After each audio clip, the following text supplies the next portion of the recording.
এই মুহূর্তে নাটক নাটক নাটক, এই যেন টেনিস ক্রিকেটের জনপ্রিয়তা কেন এই আরো একটা এই মুহূর্তে প্রমাণ আমরা পেয়ে গিয়েছি।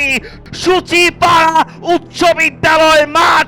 সামনে সাগর অ্যারাউন্ড উইকেট থেকে টপেজ উচ্চতা পেয়েছে, তবে দৌড় শুরু করেছে। ফিল্ডার সেখানে নেই, ছুটে এসেছেন তিনজন, শেষ অব্দি পড়ে গেছে, দুটো রান অলরেডি হয়ে গেছে। সজীব পরের বলটা, চিকি খেলবার চেষ্টা, this is cheeky, top edge, my goodness, this is catch, out out out গেছে। শেষ বলটা খেলবেন এই মুহূর্তে, খালি তুলে মেরেছেন, বল যাচ্ছে সীমানার ওপারে, আর this is over the rope. যাবেন সেক্ষেত্রে প্রথম বলটা টাটিয়ে পোল, হয়নি কোনো ভুল, হাওয়ায় হাওয়াতে যারা করতে দিব না, পরবর্তী বল, ব্যাক টু ব্যাক সিক্সেস। পঞ্চম বল, বল হাতে রয়েছেন এবং সেই সাথে কুমিল্লার নাটকীয় জয়। বাংলাদেশের টেনিস ক্রিকেটের ইতিহাস সৃষ্টি ম্যাচে কুমিল্লা নাটকীয় প্রত্যাবর্তনের মাধ্যমে পৌঁছে যাচ্ছে দ্বিতীয় রাউন্ডে।